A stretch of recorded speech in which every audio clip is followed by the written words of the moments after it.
शख्सियत को मैं दिखा रहा हूं, एक शख्स को दिखा रहा हूं।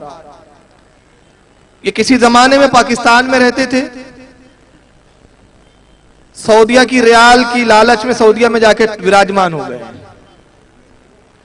सिक्कों की पीले पन्ने इनको अपनी तरफ रागिब किया है और अय्याश नजदियों के हराम की डॉलरों और रियाल के चक्कर में ये सऊदिया में विराजमान है। तकरीर उर्दू में करते हैं। भाई एक मैं मिसाल दे रहा हूं, मैं आपके एरिया में अभी किस जबान में तकरीर कर रहा हूं, किस जबान में कर रहा हूं? अगर मैं मलयालम शुरू कर दूं तो आपके समझ में आएगा? अगर मैं मद्रासी में बोलना शुरू कर दूं तो आपके समझ में आएगा?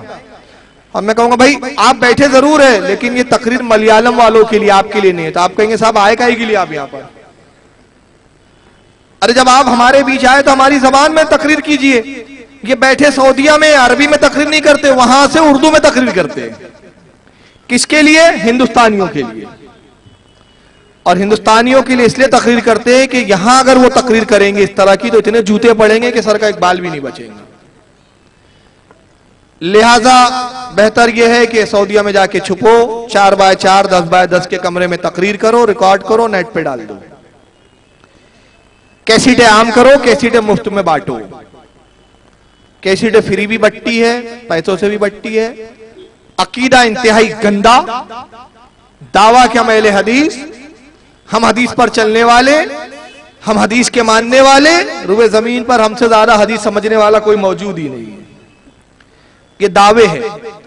आइए जरा मौलाना तौसीफुर रहमान है मैं जिनकी बात कर रहा हूं, सऊदी अरब में उन्होंने तकरीर की, जरा सुने क्या कह रहे हैं। अली को पुकारो, मुश्किल में, तरी में, गम में, खुशी में, दुख में, तुम्हारी हर तरह की मुसीबतें दूर करने वाले अली को ना मुश्किल कुशा। और बेवकूफ आदमी ये नहीं सोचते कि अगर अली मुश्किल कुशा होते, जब खैबर की जंग में अल्लाह के नबी ने बुलाया था कि अली को बुलाओ, मैं उसके हाथ में झंडा दूंगा, तो जवाब देने वाले ने क्या कहा था? या रसूलुल्लाह सल्लल्लाहु अलैहि वसल्लम उसकी तो आंखें खराब है। कहा था या नहीं कहा था? अली की तो आंखें खराब है, वो तो चल फिर नहीं सकता, उंगली पकड़ के लाएंगे। नबी ने अपना लुहाद दहन हजरत अली की आंखों पे लगाया, फरमाते हैं फिर सारी जिंदगी मेरी आंखों में दोबारा तकलीफ। जिसकी अपनी आंखें खराब हो, जो खुद शहीद कर दिया जाए, जिसके 2 फर्जंद हसन और हुसैन को शहीद कर दिया जाए, जो अपनी मुश्किलों को नहीं डाल सका तो तेरी मुश्किल कुशाई कर देगा। हाँ तुम सादिकीन, सच्चे हो तो कोई दलील तो दे दो। मौलवी तौसीफुर रहमान साहब ने जो कहा, वीडियो थोड़ा सा आवाज जो है क्लियर नहीं है, मैं उनके जुमले दोहरा देता हूं ताकि आपके समझ में आए उन्होंने क्या कहा। उन्होंने कहा कि लोग अली को मुश्किल कुशा कहते हैं, मुश्किलों को दूर करने वाला, लेकिन अली मुश्किल कुशा नहीं है। दलील क्या है कि खैबर में उनकी आंखें खराब हो गई, आंख आ गई थी, आंसू में चश्म हो गया था। सरकार ने कहा कहां है अली? लोगों ने कहा या रसूलल्लाह उनकी आंखें खराब है।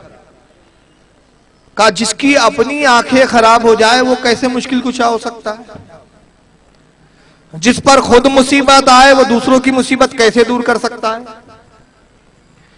जिस पर मुसीबत आए वो अब मुश्किल कुशा नहीं होता। मगर खुद ही भूल गए और उन्होंने सुन्नियों को एक ताना दिया कि बेवकूफ आदमी ये समझता नहीं है, ये जुमले थे उनके, बेवकूफ आदमी ये समझता नहीं है कि जिसकी खुद आंखें खराब है, जिस पर खुद मुसीबत आए वो दूसरों की क्या मुसीबत दूर करेगा। मैं कहता हूं बेवकूफ तौसीफुर रहमान भी नहीं समझता। उसने अली की तो मुश्किल कुशाई का इनकार किया, मगर आगे भूल गया कि मैं कह रहा हूं। रसूलुल्लाह ने बुलाया, अपना लवाब दैन अली की आंखों में लगाया, शिफा हो गई। यानी रसूल तो मुश्किल कुशा है, अली नहीं है। यहां इनकार किया तो वहां तो मानना पड़ा। मैं कहता हूं कसम खुदा की ये तुम्हारा बातिल अकीदा है कि अली अपनी मुश्किल दूर नहीं कर सकते थे। वो चाहते तो अपनी मुश्किल दूर कर सकते हैं क्योंकि वो पूरी कायनात के लोगों की मुश्किलें दूर करते हैं, मगर अपनी मुश्किल दूर क्यों नहीं की? उसकी 2 वजह। पहली वजह ये थी कि हजरत अली जो थे वो साबरीन में थे, वो अल्लाह की जानिब से कुछ तकलीफ होती उस पर ये सब्र किया करते थे। उन्हें मालूम था सब्र का अज्र क्या है, सब्र का सवाब क्या है। और दूसरा ये कि अगर वो खुद अपनी दुआओं से, अपने नजरिए से अपनी आंखों को दुरुस्त करवा लेते, अल्लाह की बारगाह में अर्ज करते मौला मेरी आंखें दूर हो जाए, तो आंख अच्छी हो जाती, आंख ठीक हो जाती। मगर वो जानते थे कि मैं दुआ ना करूंगा तो नतीजा क्या होगा, नबी अपना कुछ ना कुछ तबर्रुक जरूर अता फरमाएंगे।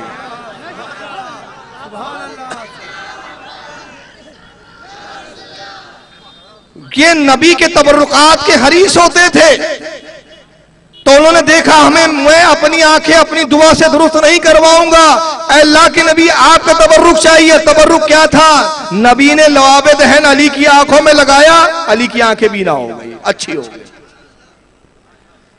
तो ये उनकी मंशा थी और ये बताना था अली को, देखो नबी में और आम आदमी में तुम में कितना फर्क है। तुम अपना थूक किसी को दे दो, अच्छी आंखें खराब हो जाए, लेकिन मेरे नबी का लवाब का आलम यह है कि वो अपना लवाब मेरी आंखों में लगा दे तो मेरी आंखों की बीनाई बढ़ जाए। तो जिसके लवाब का तुम मुकाबला नहीं कर सकते, उसकी जात का मुकाबला कैसे करोगे?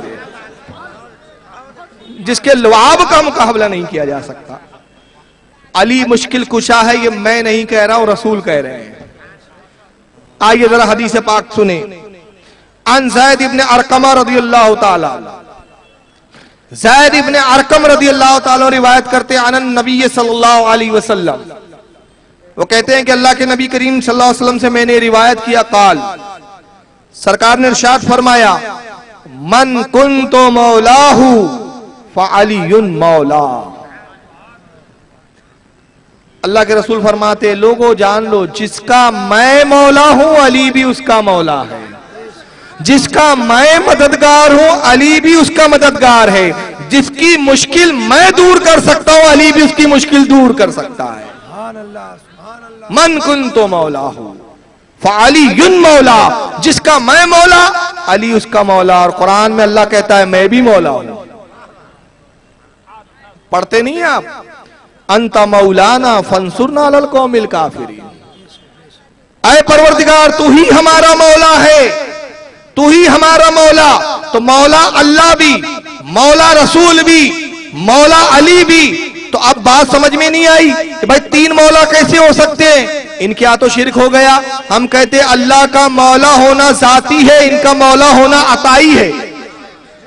खुदा का मौला होना जाती, खुदा ने अपनी अता से रसूल को मौला बनाया, रसूल ने अपनी अता से अली को मौला बनाया। यह है मौला होने का मतलब। और ये वाहिद एक ऐसी हदीस है, इस हदीस की मैं खासियत बताऊं आपको। इसको इमाम तिरमिजी ने लिखा, मैं चंद हवाले दे रहा हूं, फिर उसके बाद इस हदीस की खासियत पे बात करूंगा। इमाम तिरमिजी ने जिल्द नंबर 5 सफा नंबर 633 हदीस नंबर 3713। इमाम इब्ने अबी शैबा ने, जो इमाम बुखारी के उस्ताद है, इमाम मुस्लिम के भी उस्ताद है, अल मुसन्नफ जिल्द नंबर 6 सफा 366 हदीस नंबर 32,072।